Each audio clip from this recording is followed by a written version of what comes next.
नमस्कार दोस्तों, स्वागत है आपका यहाँ पे। आज हमारा टॉपिक रहेगा बोर्ड परीक्षा में कॉपी कैसे लिखें, जिससे हमारा 95% लाने का सपना सफल हो। तो 95% लाने का जो सीक्रेट तरीका वो यहाँ पे है। आपको सब कुछ याद है, फिर भी नंबर कम क्यों है? क्या आपको पता है बोर्ड एग्जाम में 10 से 15 नंबर सिर्फ इसलिए कट जाते हैं क्योंकि आपके लिखने का जो तरीका होता है वो गलत होता है। तो दोस्तों, पढ़ना एक बात है और उस पढ़ाई को कॉपी पर उतारना दूसरी बात है। आज की वीडियो में मैं आपको वो 5 टिप्स बताऊंगी जो एक टॉपर अपनी कॉपी में इस्तेमाल करता है। अगर आपने ये तरीका अपना लिया तो एग्जामिनर खुश होकर आपको पूरे नंबर देगा। तो आपके हिंदी के जो नंबर है वो नहीं कटेंगे। तो चलिए शुरू करते हैं। पहला, फर्स्ट इम्प्रेशन ही लास्ट इम्प्रेशन है। शुरुआत के जो 3 पेज होते हैं वो बहुत ही महत्वपूर्ण होते हैं।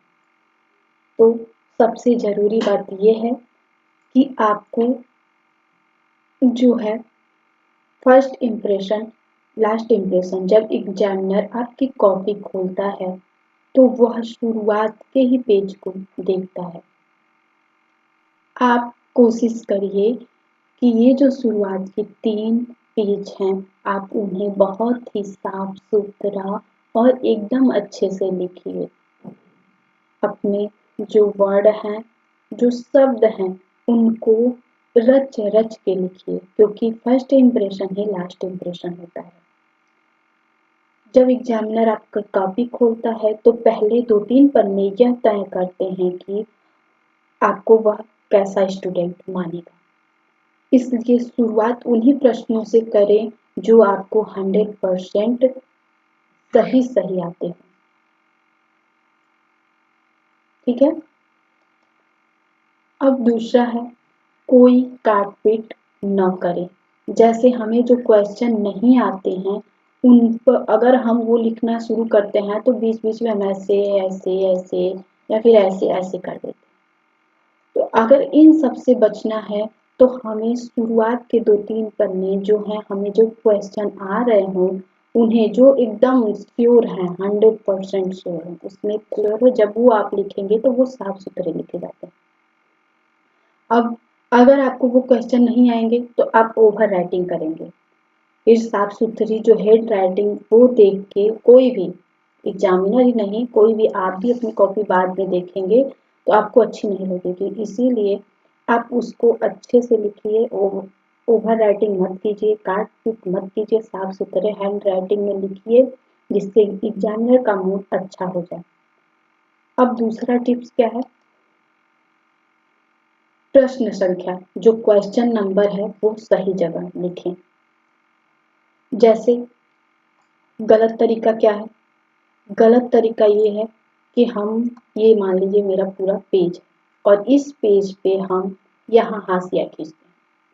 अब हम प्रश्न जो है यहाँ लिखते हैं, प्रश्न संख्या यहाँ पे लिख देते हैं।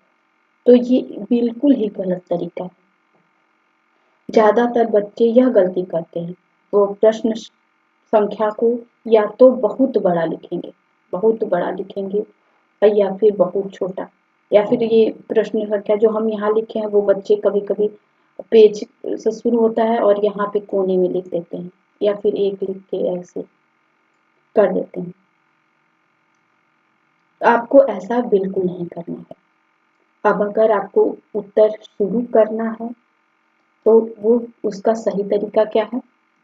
सही तरीका यह है कि अगर आपको उत्तर शुरू करना है तो पहले पेज के बिल्कुल बीच में ये सेंटर ये जो है यहाँ पे आप लिखिए एकदम साफ साफ, जैसे हमको प्रश्न 1। अब इसी में प्रश्न संख्या 1 में क ख ग घ देता, प्रश्न संख्या 1 क, यहाँ पे फिर यहाँ लिख दीजिए उत्तर। इसको अंडरलाइन करके यहाँ से लिखिए। अब अगर आप ऐसे लिखते हैं तो एग्जामिनर को चेक करने में भी आसानी होगी, और अगर वो आसानी उसको होगी तो याद रखिए एग्जामिनर को जितनी आसानी होगी वह नंबर उतने अच्छे से देगा। फिर आगे बढ़ते हैं। जो अगला टिप्स है वो है हेडिंग और अंडरलाइन का जादू। कैसे? जो महत्वपूर्ण शब्द हैं उनको अंडरलाइन करिए। बोर्ड एग्जाम में कॉपी भरने से ज्यादा जरूरी है सही कंटेंट दिखाना। जो भी उत्तर लिखे उसमें मुख्य शब्दों को काले पेन से अंडरलाइन जरूर करें। कॉपी भरने से अच्छा है कि आप उसको हेडिंग डाल के लिखें। अब जैसे हमें सूरदास पे लिखना है, पहले लिखेंगे कि सूरदास, सूरदास लिख लें। उसके बाद यहाँ पे लिखिए उनका जीवन परिचय, ऐसे हेडिंग डाल के लिखिए। फिर उनका जैसे जीवन परिचय हो गया तो उसमें लिखिए जन्म स्थान, उनकी कौन कौन सी रचनाएं हैं। इस तरह से ऐसे लिखिए। अलग अलग हेडिंग बनाएंगे और इनको अपनी कॉपी में लिखेंगे तो बहुत ही सुंदर दिखेंगे। दूसरा क्या है, स्केच पेन या ब्लैक पेन का यूज करें। हमेशा जो है हेडिंग लिखने के लिए आप जो है मोटे पेन का ही, ब्लैक पेन का यूज करें। हमेशा ब्लैक पेन यूज करें और नीले पेन से लिखें। अब आता है कि गैप कितना रखें। हम जो उत्तर लिख रहे हैं उनमें गैप कितना रखें। तो हर उत्तर के बाद 2 लाइन छोड़ें। जैसे हमारा यहाँ पे प्रश्न खत्म हो गया तो यहाँ पे ऐसे करके यहाँ पे दूसरा उत्तर यहाँ लिखना शुरू करिए। पहला यहाँ और दूसरा यहाँ पे, इतना गैप रखिए।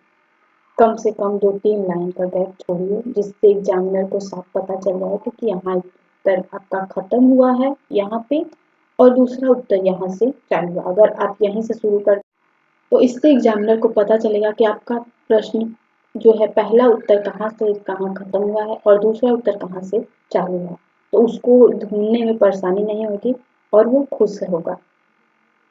और हाँ, कॉपी के जो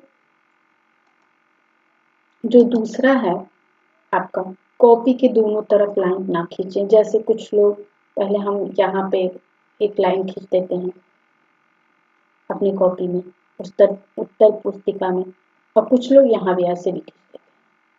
तो ये दोनों तरफ ये गलती ना करें, दोनों तरफ लाइन ना खींचें। अगर आपको रफ वर्क करना है तो पेज का पिछला हिस्सा ले लीजिए, लेकिन वहां पे लिख लीजिए कि हाँ यहाँ पे ये रफ कार्य है, लेकिन ये ऐसे खींच के यहाँ पे कुछ मत करिए। ये निगेटिव इम्पैक्ट पड़ता है। और ये सिर्फ बाईं तरफ मार्जिन रखें, इधर ना रखें। और लास्ट जो है सबसे महत्वपूर्ण जो टॉपिक है वो है, अगर गलती हो जाए तो क्या करें। अगर हम जो लिख रहे हैं वो गलत हो जाए तो क्या करें। अब ऐसे न काटें जैसे हमारे यहाँ ये शब्द गलत हो गया, हम ग कर लेते हैं, ये शब्द गलत हो गया। हम पूरी लाइन लिखे हुए हैं यहाँ से यहाँ तक, तो हम क्या करेंगे, सिर्फ इसको कट करिए ऐसे, और इसको पूरा भर मत दीजिए ऐसे ऐसे, ये मत करिए, इसको सिर्फ ऐसे ऐसे कट कर दीजिए, सिर्फ ऐसे काटें। मतलब सिर्फ एक शब्द, अगर ये एक गलत है तो हाँ ये कट, फिर उसके बाद ये लिखना शुरू करें। देखिए अब इसी में हम इसको ऐसे ऐसे कर दें तो कैसा लगेगा। तो ऐसी गलती ना करें। अगर लिखते समय कोई गलत शब्द हो जाए तो उसे पेन से पूरी तरह रगड़ कर गंदा ना करें, बस उस शब्द को कट कर दें, यह साफ सुथरा लगता है। तो दोस्तों, इन 5 बातों का ध्यान रखें, आपकी मेहनत जरूर रंग लाएगी। मेहनत करिए, खूब मन लगा के पढ़िए और वीडियो अगर आपको अच्छा लगे तो अपने दोस्तों के साथ जरूर शेयर करिए, सब्सक्राइब करिए। आपको बोर्ड एग्जाम के लिए अभी से बेस्ट ऑफ लक। बहुत बहुत धन्यवाद।